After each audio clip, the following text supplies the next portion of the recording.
Welcome to Whole Life Living TV Network, a show that explores simple ways to live life at your highest potential through the latest outstanding topics, advice, and positive news from a healthy, happier, more loving, conscious mindset, with internationally known guests and everyday people sharing simple ways to take belief and apply it towards mastering your dreams in life. I'm your host, Sheree Gideons. Thank you for joining us today. I'm very grateful to have you. If you want to work directly with me, you can visit wholelifeliving.com, and you can also visit wholelifeliving.com to sign up for our monthly newsletter for upcoming show guests, and different inspirational messages and information are going on with wholelifeliving.com. Today, my guest is Chaney Weiner, a sought-after authority on human potential and personal development. He is the founder of the Chaney Institute of Human Potential, an organization dedicated to empowering people worldwide in all 7 areas of life: financial, physical, family, mental, spiritual, vocational, and social, by helping them discover their hidden brilliance and uniqueness based on what is most important to them. An acknowledged transformational leader and a leading expert on success and raising human potential, Chaney has inspired people around the world, sharing his breakthrough methods for personal and professional success. Chaney is often approached by the media for his inspiring insights and advice, and his work has been featured on Montel Across America with Montel Williams, Hollywood Confidential with Lisa Gibbons, Martha Stewart Living Radio, Hay House Radio, and on hundreds of radio shows throughout the world. Please welcome Chaney Weiner onto the Whole Life Living Show. Hi, Chaney. Hey, Sheree. Thanks for having me. And for those who don't know, this is a Phoenix, Arizona show, because you're in Phoenix. I'm in Scottsdale. Isn't that awesome? I mean, when we first set up the show, I was like, woohoo, we need to get together for coffee.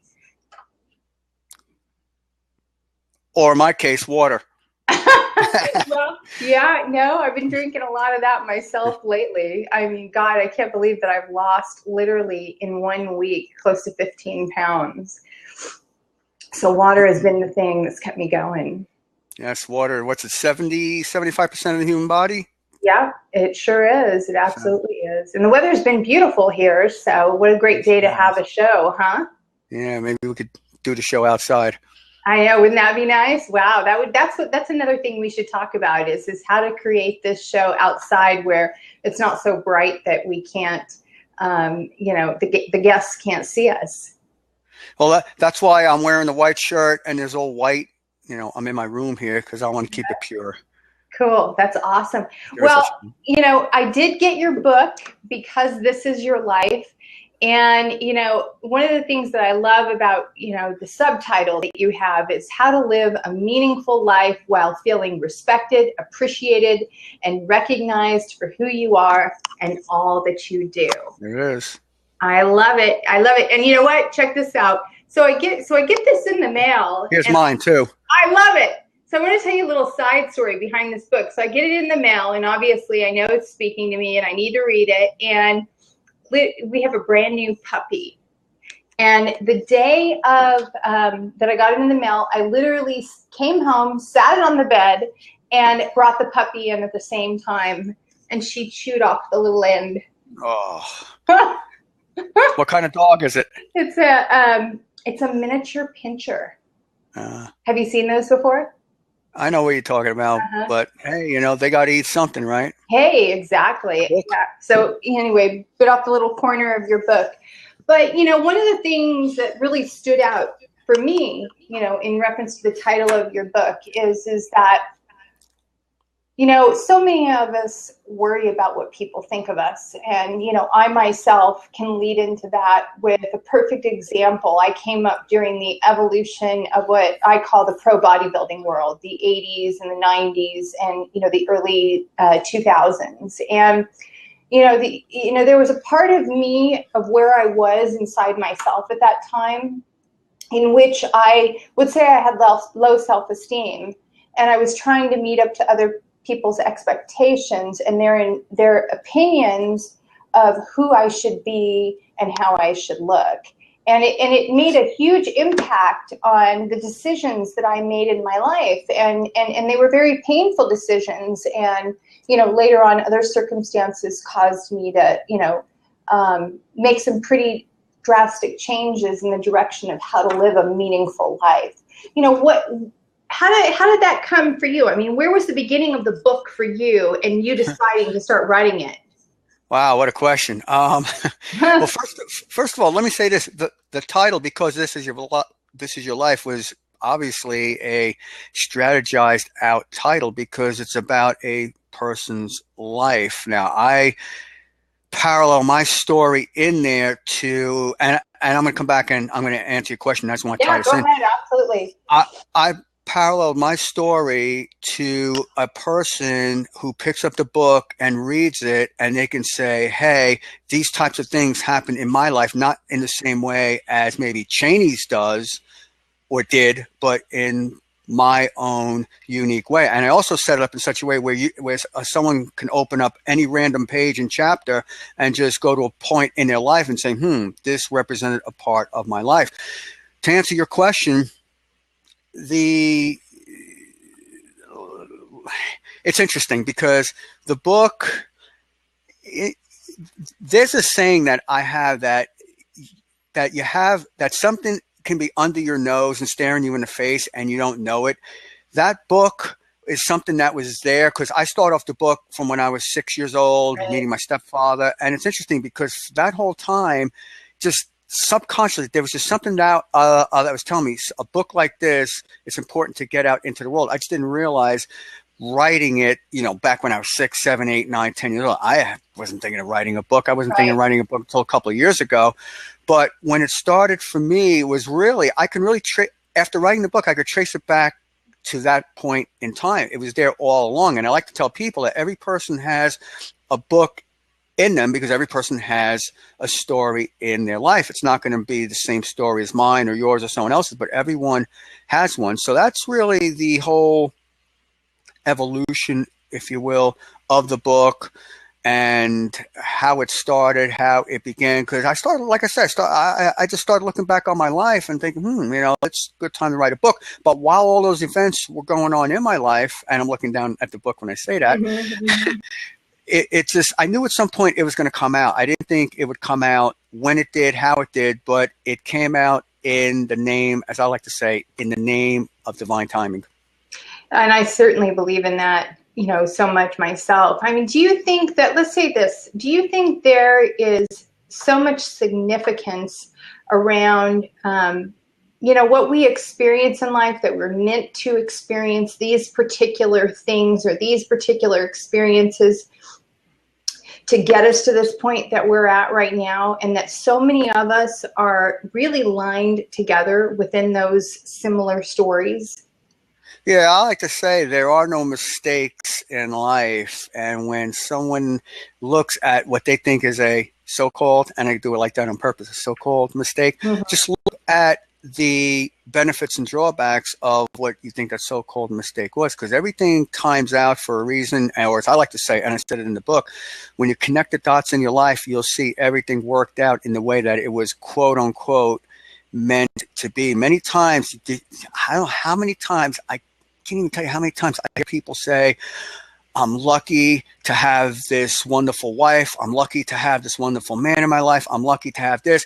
In fact, it's really, I want to share this. When I just moved from Jersey, and I was going into a supermarket over there, and the guy who's a store manager is a guy who I grew up in the same town as I did. We're 3 years apart. And he was telling me about his girlfriend. And he says, oh, I'm so lucky to have her. I said, think about that, because if you're saying that you're lucky, that shows that something is out of order, that it was an accident, that type of thing. I said, it's wise to say you are blessed, because there's a big difference.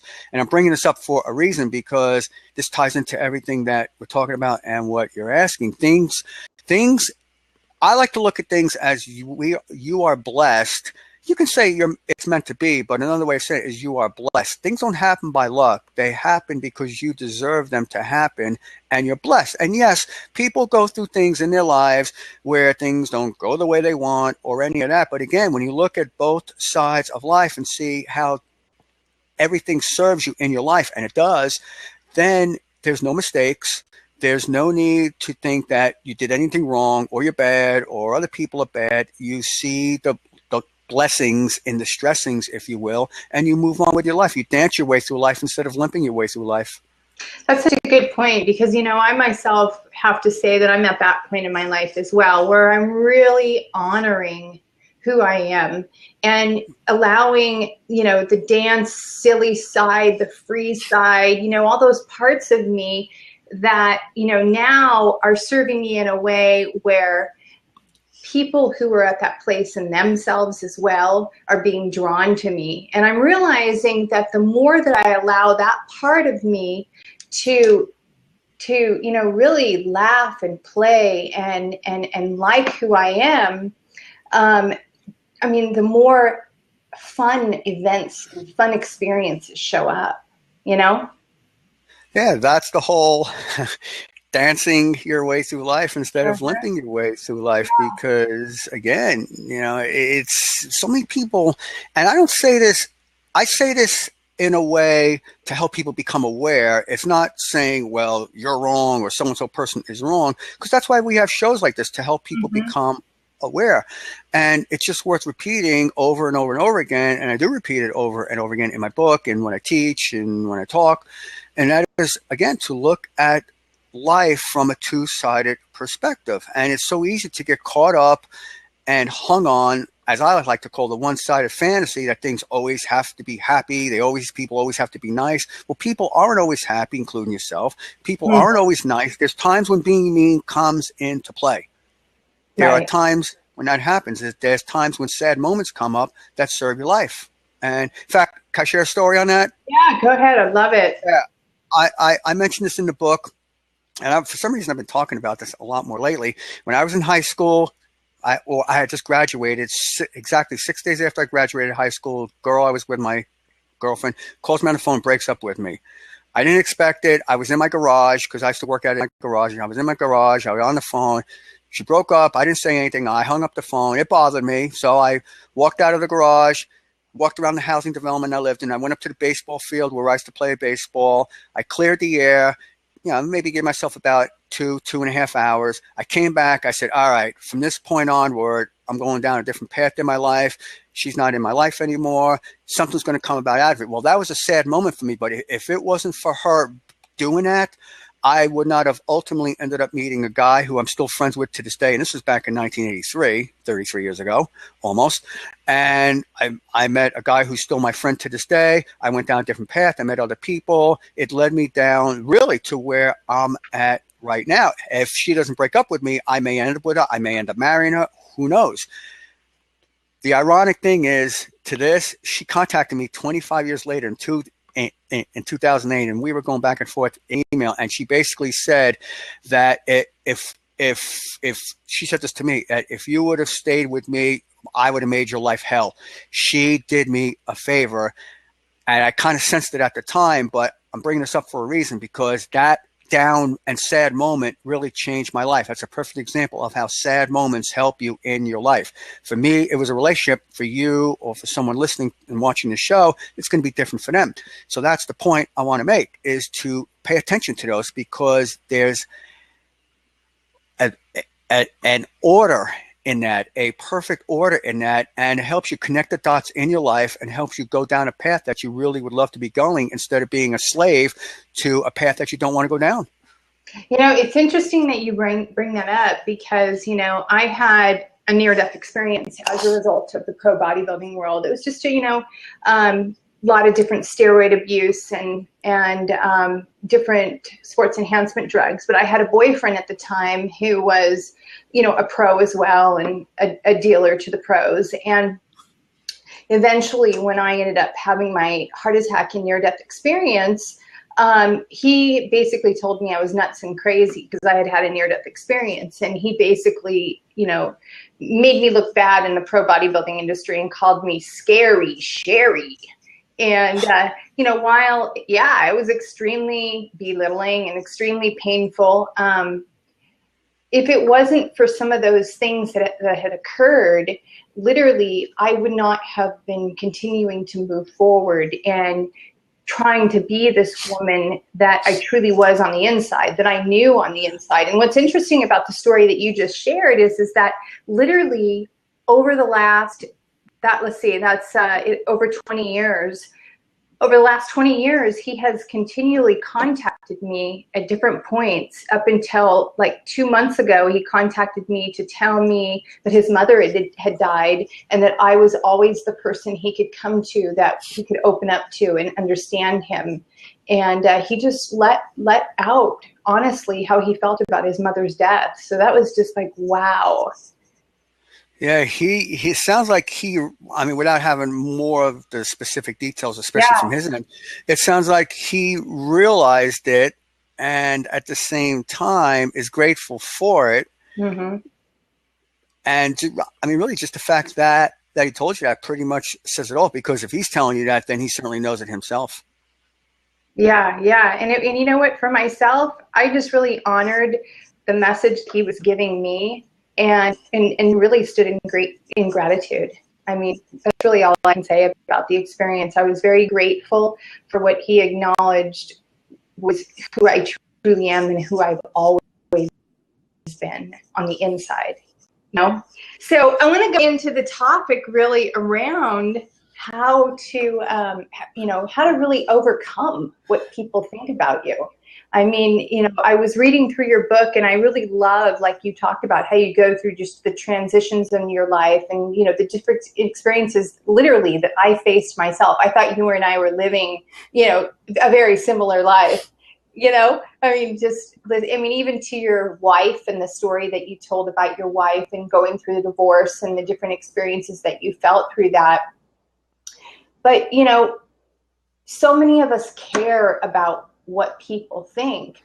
How do we really overcome that and really begin to take the necessary steps to be who we truly are on the inside? Well, obviously I talk about it in the book, and I'm sure you read the chapter about being reasonable versus being unreasonable. This goes back to what you brought up at the beginning, and it's something I obviously mentioned in the book, and that one word, expectations, and particularly the expectations of you, expectations you have of yourself and what you would love to do, what you would love to be, and what you would love to have in your life versus what other people want and other people and society. So this whole notion of being reasonable, most people are being reasonable. And when someone is being, and I'm going to explain what these are, when someone's being reasonable, they're basically conforming to the expectations of other people, their friends, particularly their friends, their family, society, of what those people say they should, they have to, and they've got to be doing. And in the process of that, you give up your uniqueness, you give up what makes you special. And most people, when they say, I don't know what I want, that is why they say, I don't know what I want. And it could be whether it's in the relationships, their career, whatever it is. So it's just this whole idea of expectations. Now, when you're being unreasonable, and again, it's important that I say what I mean by unreasonable. Yeah. It's not to look down on other people or to disrespect them or to come off as this egomaniac. Mm-hmm. What it is it's really, being unreasonable is going beyond the norm of what is expected of you, but in a way that reflects what makes you unique. And here's the key part of it as well.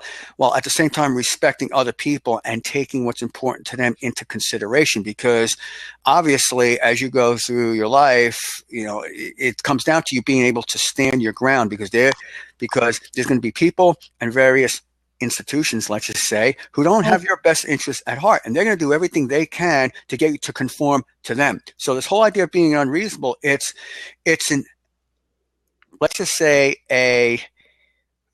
it's an attitude, but it's I'll call it an attitude. It's an attitude of not letting anything or anybody get in the way of achieving the outcomes you want, and just knowing that you're going to get people along the way who are going to like you and dislike you. And that's the bottom line, because you have two choices. You can either cave into what other people want you to do, which at some point they're just going to not respect you or appreciate you anyway, or you can do what's important to you, do what you love, do what you were put in this world to, like I said, to be, do, and have, while respecting people and taking what's important to them into consideration, and go about your business, because you're still going to get the crap from people anyway. And that's all there is to it. So when again, unreasonable, it's not what most people think. It's that attitude. And that's why I covered it in the book like I do. And it's really, it's important, because everybody thinks, well, it's important that I satisfy what's important to others. But what do most people do? They give up themselves in the process of doing that. So it's a matter of sticking to your guns, being true to who you are, and helping people in the process, and knowing you're going to get the crap from people no matter what you do. Yeah, you talk in the book about the people-pleasing syndrome, and and I can relate to this, because I know that all of us, I know every one of us cannot say that we don't want to please people and we want to be liked. And what is this, and how does it relate to overcoming worrying about what other people think about you? The whole idea with people pleasing, and let me preface it by saying this. One thing I tell people whenever I speak, or just in general, it's one thing to listen to what I'm saying here, because I know I'm sure there's many people listening to this and watching this. It's one thing to listen to what I'm saying here, but it's another thing to take this into your world, into your life, into your day-to-day situations, and make it work for you. So I encourage each and every person to do that. And what I'm about to say is a perfect example of that. When it comes to trying to please people, or the people-pleasing syndrome, as I call it, think about this. Think about someone who you are really trying to please, because what you're going to see in there is that you have an infatuation with that person on some level. And the reason you notice is because take a look at somebody who, I'm not going to curse, but who you couldn't give a crap about, who you may resent, who you despise. Are you going to try to please them? No, you're not going to give a damn what they think about you. But if that person were to say something, it wouldn't hurt your feelings. In fact, you probably would even look forward to them saying something to just tick you off, so to speak. But if the person who you admire and infatuate with were to say something, different story. Your feelings get hurt, you feel upset, and then along with that, you're going to feel the need to please this person. So think about it in terms of infatuating. And what I mean by that is putting someone up on a pedestal. And when you do this, every person in the history of man and womankind has done this at some point. If you've ever been in a relationship, you've done it. I've done it. We've all done it. So the whole idea, again, is that awareness. Be aware of this, and just know that, hey, every person you come across has things you're going to like about him. There's things you're going to dislike about him, and it works the other way as well. So it's not about trying to please people. It's about being true to people. Do you think that has a lot to do with self-concept and self-worth within the person, and that these particular experiences show up to mirror to you parts of yourself that are seeking to heal, to be whole, to be yourself, to not please people? Well, yeah, because many times, like I was saying a minute ago, people will put others on a pedestal and think that person has something that they themselves don't. So if, let's say you're right. I'll pick on the men here. Let's say you're a guy and you just meet this new girl. She's the hottest girl in town, and you got her, and people, wow, and what comes along with that. Well, is if that girl, if that woman is, he's got her up on a pedestal, and unless he's able to see what he admires in her, where he has it, he'll put her up on a pedestal, and he'll lower his self-worth, really along with his self-esteem, and he'll think that she's got something he doesn't, and then he puts himself in the, as my mentor John DeMartini says, he puts himself in the underdog role. She's the overdog, and that's when you have one-sided relationships, and as we know, those don't work out. So again, Yeah. it's a matter of, we're all mirrors of each other. Whatever you see in someone else, see where you have it. And then there's no need to put that person up on a pedestal. And if you do come across someone who you think, wow, that person, they can do no wrong. Well, look to see what you don't like about them, because no matter who you come across, there's always something we like and dislike about other people. It's there. It's just a matter of looking for it. It doesn't mean that the person isn't the person to be with you. It doesn't mean the person isn't right for you. It just means that they're a human being and they do things that you're going to like, and if they do things that you're not going to like. It's just a matter of knowing that, seeing how it serves your life. Yeah, I mean, I know that for myself, sometimes when I, have experiences where I'll look at something that somebody is doing, this is not so much anymore because I've become so aware of this that I really worked on being more mindful of it, in the moment. But I noticed that it's mostly around where you're trying to improve in certain areas of yourself, like whether it be out in the media, different areas of that over the years, or you're wanting to put your message out there that's very similar to others. And you have the tendency to want to pick apart, what they're doing. Or the other way that I used to do it was, if I couldn't do it as perfect as them, if I was doing a video, oh my God, I would beat myself up. Yeah, that comes down. I mean, we could sum it up in one word: comparing. And yeah, this is going to sound shocking, and I do talk about this in the book, but there's nothing to improve about who you are. That's why.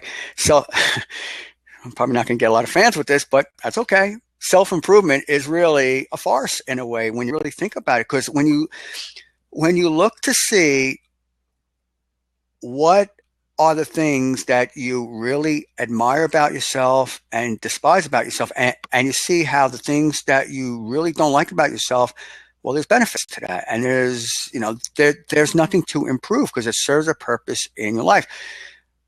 Like with me, I'll just give a quick example.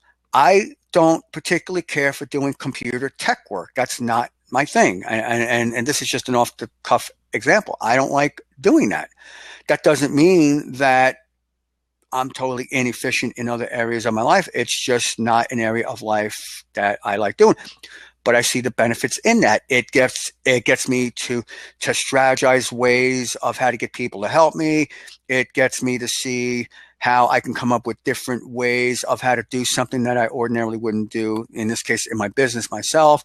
And, there's nothing wrong with that. But so many people see, because if I sit and look at someone else and say, geez, they're able to do that, but I can't, I'm going to beat myself up and I'm going to think I'm a failure. And I'm not a failure, neither is anybody else.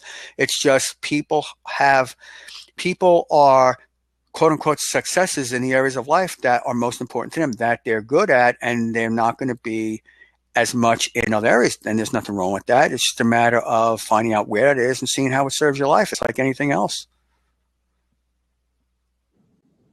Yeah, no, exactly. Let's talk about criticism, because that's a huge thing that I know for myself, that criticism was one of those areas in my life, that I wanted to really, truly overcome, because as I started to become more aware, and we talk about this word awareness, because I think it comes down to getting to the point where you want to change inside of you. You want to be more loving. You want to be more the person that you believe yourself to be.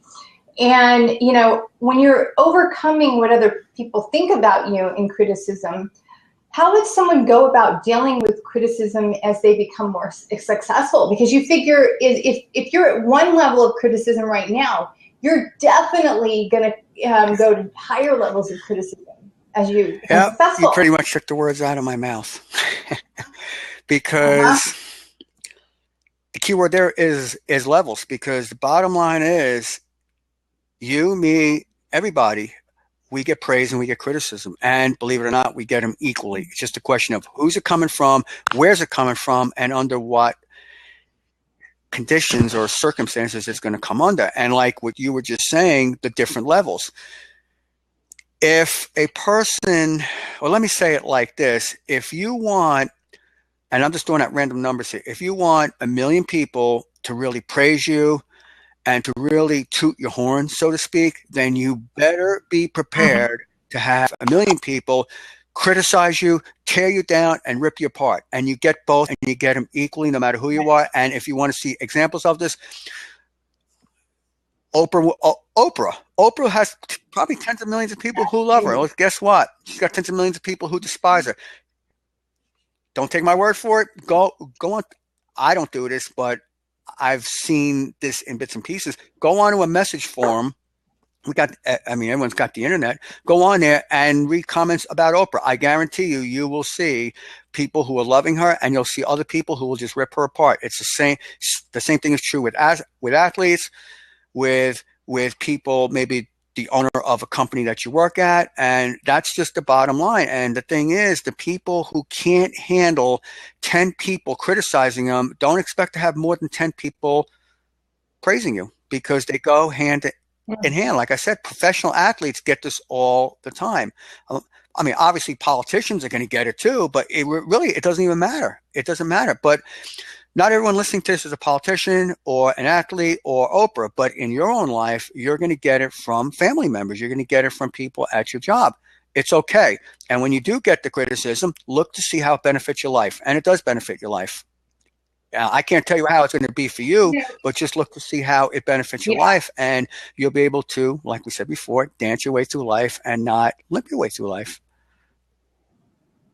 And there's such good value in what you just said, because I know that, because I've been in so many different areas that have involved the media or being out in front of people, that, there's been a lot of criticism. I had criticism for years about my body, and the different weights or the different muscle symmetries that I needed to have to be considered, valuable in that industry. But even so now, what I recognize though is criticism has been valuable for me, because a lot of times it shows up when I'm beating up on myself or when I'm criticizing myself. A lot of times it'll show up more, but then it's a reflection on me from a different vantage point, because I now become the observer rather than the person that, gets angry or reacts or attaches.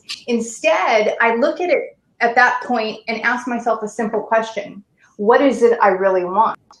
Because if something like that's showing up and it doesn't feel good, it's a reflection to me of something that's not who I am. That's a great point that you bring up about being who you are. It's another reason why, there's one of the main reasons and one of the main themes of the book, because when you're being who you are, you're being unreasonable, and you're doing something that is true to who you are, when people attack it, there won't be a need to defend it. If you're having to defend something that you say you love doing, then there's a part of you that's uncertain. And really that's the difference between liking and loving something, because if you love doing X, whatever it is, when people attack it, it'll just roll off your back. You'll see how it serves your life, and you'll embrace it instead of trying to run away from it. Well, and exactly. And also too, what'll happen is the more that you stay true to you, you will resonate a frequency that will attract the people who are seeking that same awareness and seeking that knowledge and seeking that information. And the people who are not resonating with you will fall away. They will show up less and less. There's I'm not sure who said this, but I like the quote anyway.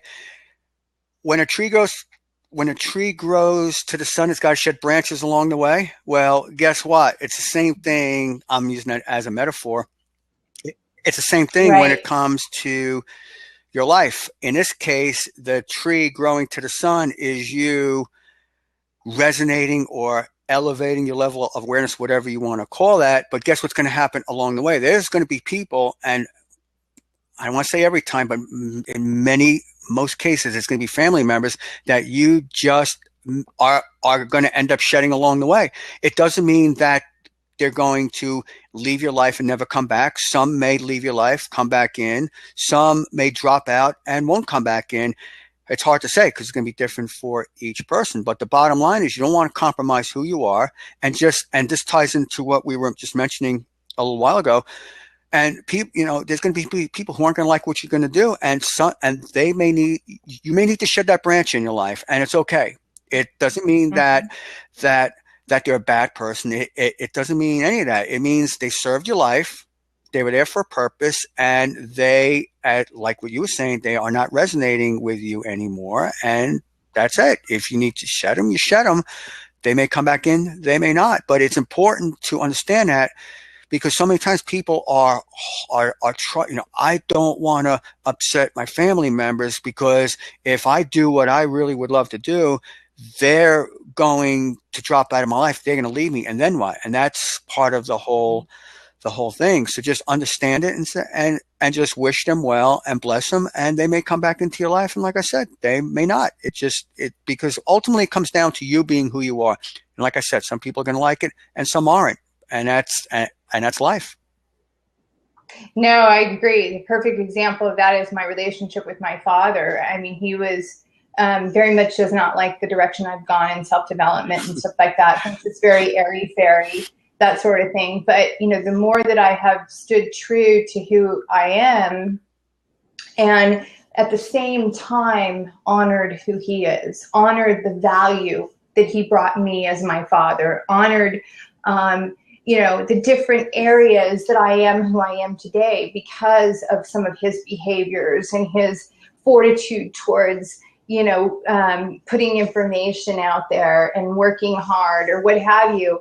But most of all, what it's allowed me to do is hug him and hold him in my mind, hug him and hold him in my heart, and to allow that heart space to be open for when he is ready to come back and be part of my life. Right. And he may very well. I mean, again, it's really hard to say. I mean, it's interesting that you bring up the whole, when you get into personal development and the people around you, I think it's pretty safe to say that I would probably say just about every person out there has gone through that with a family member or a friend or someone to some degree, because they go, oh my God, you've changed now. What's going on? As soon as you hear that, you're on track. You know that you're doing what's true to you. Yeah. It's something that I love that I read, in your book that I wanted to bring out. And it's the one that says, the people that understand who you really are. And I like the first part of it. It says, it's been said that there are few guarantees in life, and this is accurate. Yet there is one guarantee in life that is 100% true for every person on the face of the earth, and it is this: every human being just wants to be loved and appreciated for who they are. Let's talk about that. Yeah, that's the whole book. But let me say this, and it's important to bring this up, and I'm sure it's something and people listening notice as well. Many people are in search of this, and I say it like this intentionally, the elusive pursuit of happiness. People are not pursuing happiness. People are pursuing to be and feel respected, to be appreciated, to be recognized. I like the subtitle of my book, for who they are and all they do. But it's the happiness that people are striving for stems off of that. Mm-hmm. It stems off that because at the deepest core, every single person, again, they want to feel respected. They want to feel appreciated. They want to feel like they're worth it. They want to feel like they're important, not in an ego way, but they want to feel like they matter in this world. And by being who they are, not being somebody else. And like what you were just reading, there are people who are not going to understand that at first. That's why I actually call that section the people that understand who you are, because at first you're not going to be understood for who you are, and it's a matter of standing up for who you are and knowing that, like what we were talking about, that you're going to get all that stuff that's going to come your way. People aren't going to like it, but then the people who are going to love you for who you are going to do just that, and they're going to say, hey, he's on or she's on this different path, and this is who they are. I mean, I know I went through this with certain people, and you went through it, and anyone else who's in personal development or any industry goes through this as well. But it's a matter of being appreciated. Look, another quote of mine: we're all the same, but we're different. Mm-hmm. We're the same when it comes to, we all have the human traits. We're all nice and mean. We're all kind and cruel. There's times when we're giving. There's times when we're taking. We all have all those traits, both so-called positive and so-called negative, but we're different in the Mm-hmm. way that we express them. Well, that's where the whole being misunderstood comes into play, because people are quite often misunderstood by someone else because the person misunderstanding them doesn't understand that each person has their own unique way of doing things. And once you understand that, because we all have we all have a different style. I don't wear the same clothes. Well, when I go out, I'm wearing white, and I don't know if you can see gray shorts on. When I go out somewhere, not everybody is wearing the same outfit as I am. I may come across a person too, especially in the gym. Every now and then I'll come across someone that we're pretty close to matching, but we're not matching exactly. That's a metaphor for you going out into the world and coming across people. Not everybody is exactly the same. Let me mention one other thing, since this just came to mind here. I was watching an episode of The Twilight Zone where this particular guy, I forgot. I remember the Twilight Zone. Well, then you probably saw this one. I think the guy's name was Archibald. Oh, I forgot the guy's name in there.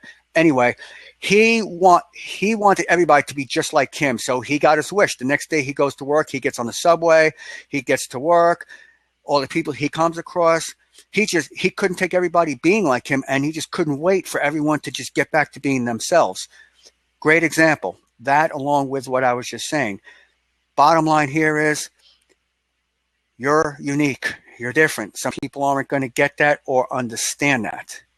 And along the way, they may say things, they may criticize you. And the bottom line again is to not worry about that. As long as you're being yourself, you won't be concerned with that, because everybody's different from each other in their own unique way.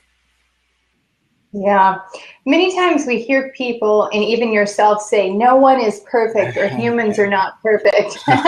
You say this is an illusion and not true, and that everyone is perfect. Can you explain how this can be applied to overcoming worrying about what other people think about you? Yes, and I stand by that, and that's not my opinion either. That is not the world based on what Chaney thinks. It's the world based on what the world thinks. And here's the whole deal with that. Whenever somebody says, and again, this is one of those bring into your life and think about it kind of things. Whenever someone says that either they're not perfect or you're not perfect, their definition of being perfect is one-sided. In other words, if somebody is not always nice, kind, happy, considerate, etc., all the positive traits, when the other side shows up, someone's going to say, oh, well, that person's not perfect. Well, the perfection is you have both sides. You're nice, you're mean, you're kind, you're cruel, you're happy, and you're sad throughout your life. Both. That's the perfection. The perfection is you have both sides. The real thing, or the real question here is, well, when someone says no one's perfect, ask them, well, what do you mean by being perfect? And the only way that they could say what they're saying is that they look at perfection from a one-sided perspective. That's not what I mean here. And that's why when I say that you're perfect, other people are perfect, the world is perfect, look at it from a two-sided perspective. Now, if you want to look at it from a one-sided perspective, well, yeah, well, then no one's perfect, because that's not perfection.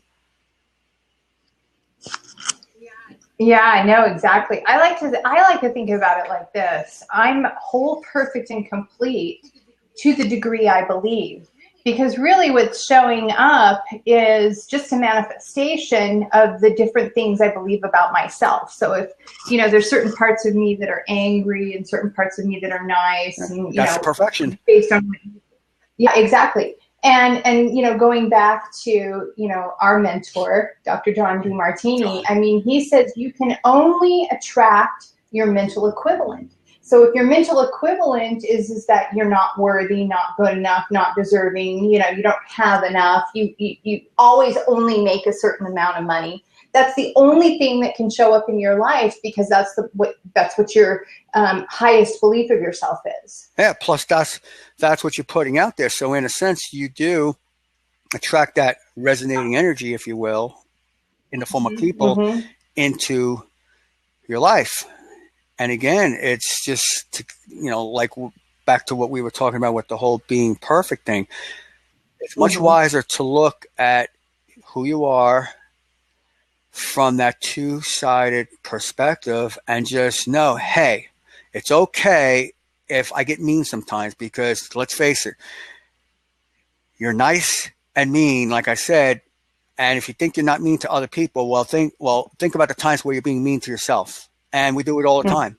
But we're also nice to ourselves all the time as well. Well, that's perfection, because the thing is, those so-called negative traits that people want to disown, they serve a purpose in your life. It's a matter of looking to see, like I shared the story before about being sad. Now, when I hung up, or when I got, well, let's just say hung up with my girlfriend, my ex-girlfriend, when she broke up with me, right? I handled it in the way I did. Now, somebody else could have been in that situation and they could have gotten into a violent rage. Somebody else could have got off the phone and be jumping for joy. Someone else could have got off the phone, shrugged it off and said, no big deal. I went for a walk. I cleared the air. I got my head clear and knew that, hey, things are going to change from this point going forward. So it's all in how you react to it. But the bottom line was that event served my life. It was sadness. It served my life. There was perfection in that moment. And like I was saying before, it was in essence validated 25 years later when she told me that, hey, I would have made your life a living hell. There you go. I like how you talk about in the book about using the F word and that it's the anger of feeling good and the F word. Yeah. Let's talk about that for a second, because people, they like to, they like in reference to the F word, or really, just using anger, in a way that is actually good for you and that actually increases your vibration. I know for myself, this is going to sound funny, but one of my mentors is a very well-known minister and in New Thought, and her and I love using the F word. We laugh our heads off when we use the F word because it actually draws out of us this playful, positive frequency for us. And by the way, the F word that I refer to in the book is fantasy, not the typical F word. No, I read that. Yeah. But that's what a lot of people move to is they go from using, references like the F word into, how to come from, like I described, the feeling, the fantasy. Yeah, and just so you know, the reason I put it in there like that is because I wasn't going to use the actual F word in there. But most people probably won't pick up on it, but the F word that I'm referring to as fantasy is really the thing that creates people using the actual F word that we all have come to know and, let's just say, love in a way. But again, it's just, you talk about anger and it serves a purpose in your life. I like to look at that purpose as being a feedback. And as you read in the book, I went through life and when things didn't go my way, like I said in there, my childish little fantasy was everything had to go my way. And if it didn't, I got annoyed. I got quote unquote pissed off.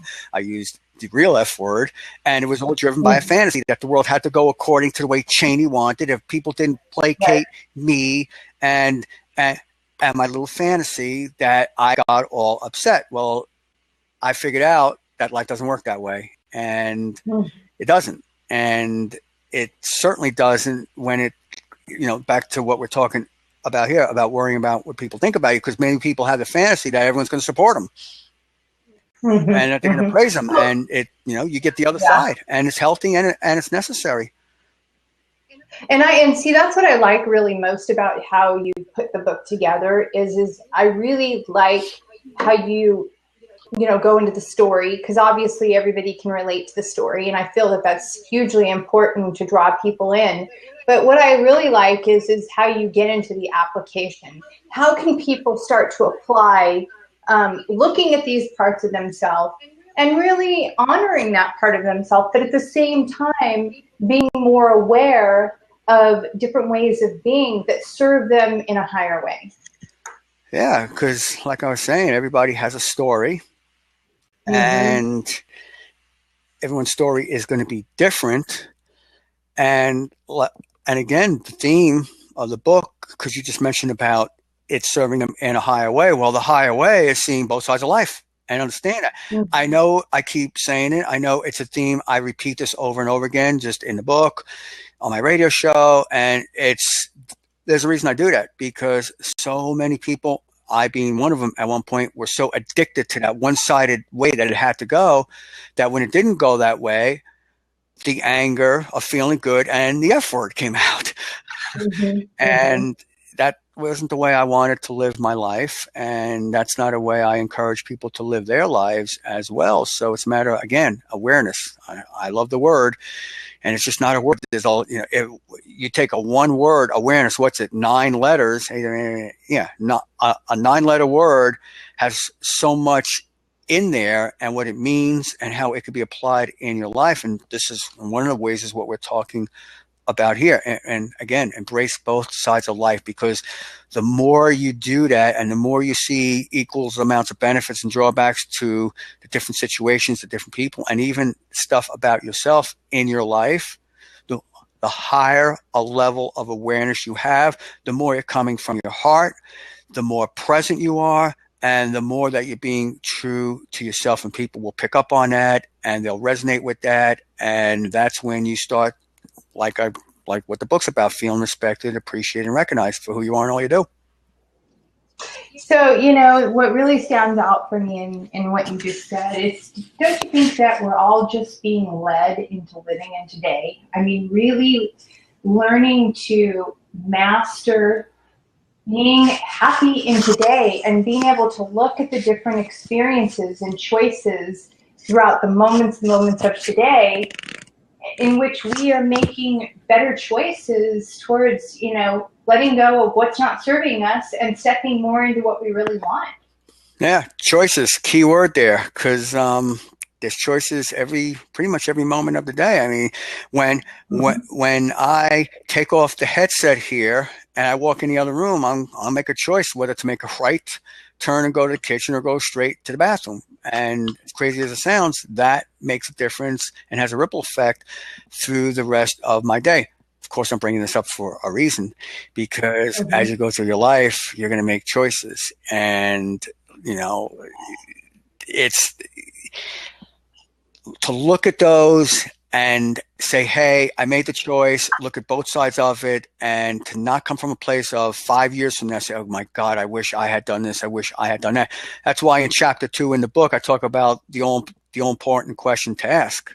And that is, if you can go back through your life and live life all over again, and you knew everything would turn out the way the way it did, would you go back and go through it again? Most people would probably say no.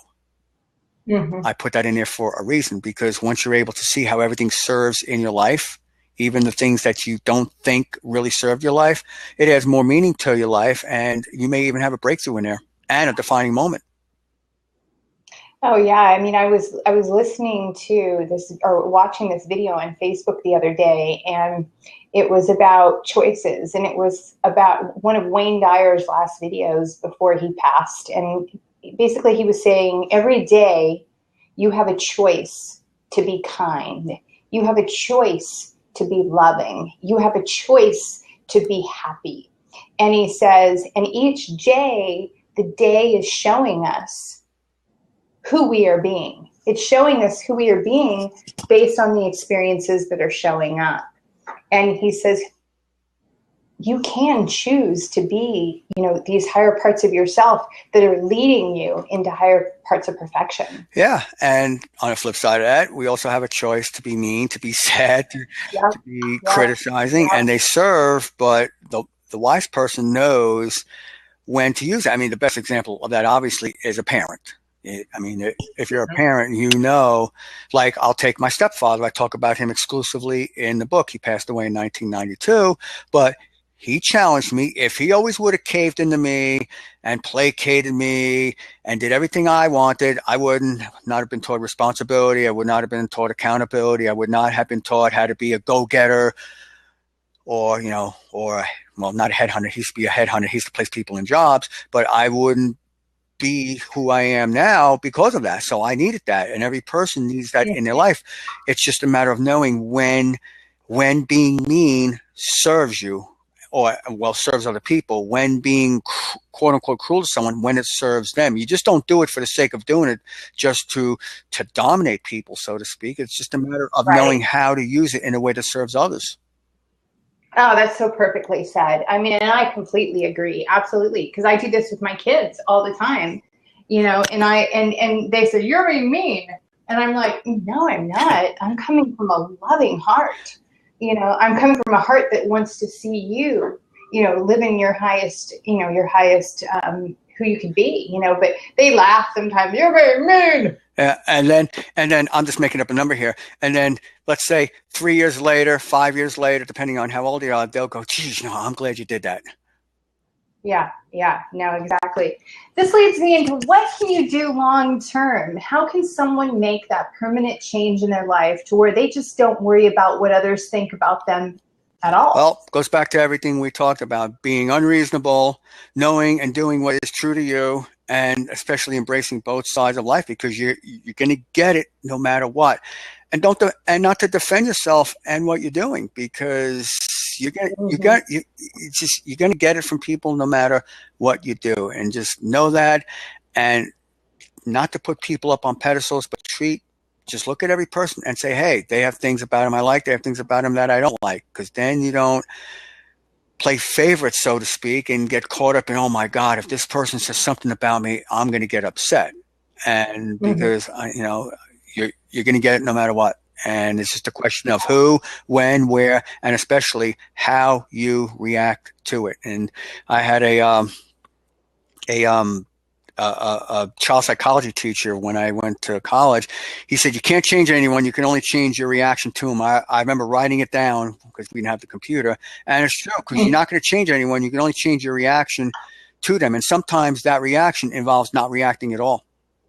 That's so true. That's so true. And I found that at this stage in the game, for me, you know, not reacting is actually benefiting me in so many ways, because it allows me sometimes to just look back and see what evolved because I didn't react.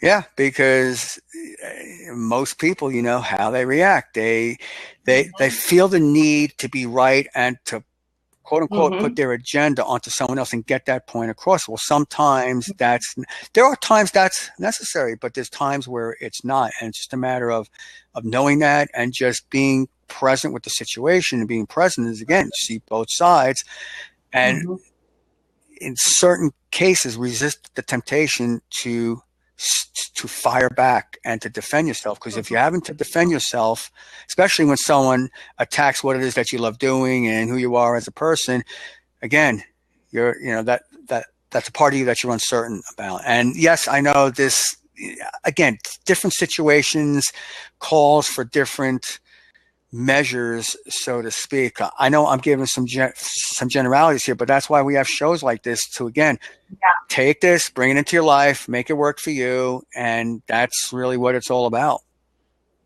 Awesome. Well, I want to thank you so much for being on the show today. This has been fabulous. This has been Chaney Weiner. He is the author of the book, Because This Is Your Life: How to Live a Meaningful Life While Feeling Respected, Appreciated, and Recognized for Who You Are and All That You Do. And Chaney, go ahead right now and please tell our guests a way that they can get a hold of you. I actually also put on the chat panel here a link to click on how they can receive your free book, and they only have to pay shipping and handling, and how else they can get a hold of you to maybe work with you or connect with you further. Yeah, the book page is becausethisisyyourlife.com, and remember to put the because in there. There's the reason I put that word in there. So make sure it's in there. Awesome. Becausethisisyyourlife.com. And my other site is ChaneyWeiner.com. I have some pretty cool stuff on there. And also the book, you can get the book on that page as well. Great.